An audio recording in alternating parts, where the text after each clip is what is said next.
السلام عليكم ورحمة الله وبركاته، ازيكم جميعا؟ يا رب تكونوا بخير وفي أحسن حال. هنعمل مع بعض وصفة اقتصادية في ظل الغلاء اللي احنا فيه ده. هنعمل النهاردة الكشري الاسكندراني. نعمل الكشري الاسكندراني بطريقة سهلة وبسيطة، حاجة كده حرشة تستاهل بقكم بجد. كانت أكلة حلوة قوي قوي قوي. كمان بتمنى طبعا هو الفيديو سهل وبسيط، حبيت أشارككم بس اليوم، لكن طبعا كلنا بنعرف نعمل احلى من كده 100 مرة. زي ما قلت لكم حبيت ان انا اشارككم اليوم بتاعي. اللهم صل وسلم وبارك على محمد وعلى اله واصحابه الطيبين الطاهرين. عملت كده كشري اصفر، وكمان طبق سلطة، طبق بتنجان، طبق بيض، طبق بطاطس حلقات زي ما انتم شايفين. بجد اكلنا اكل بجد والله فعلا ما اكلتوش من زمان جدا.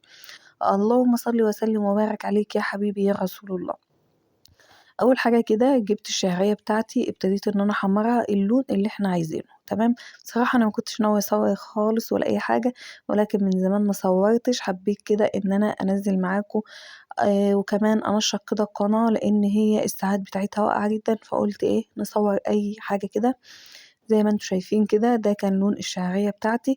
على بال ما اخدت اللون ده طبعا انا غسلت الرز على العدس.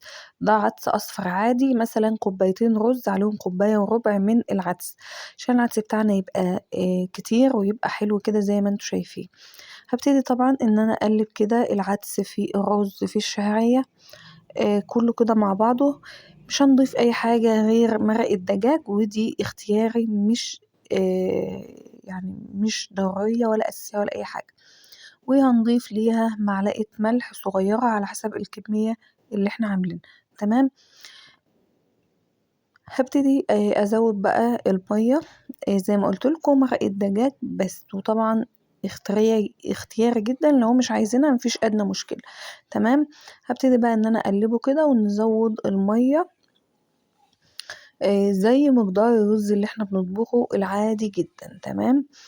اسيبها بقى واسيبه لحد ما يستوي ونشوفه مع بعض. زي ما قلت لكم وزي ما شفتوه في اول الفيديو، ده كان شكل الكشري الاسكندراني بتاعي. حاجه كده تستاهل بقكم، اكله حرشه تفتح النفس، كمان اكلات اقتصاديه.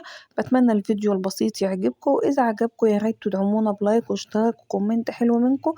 ويا ريت بقى كمان تعملوا شير للفيديو ده. واستودعكم الله في رعاية الله وحفظه جميعا. السلام عليكم ورحمة الله وبركاته.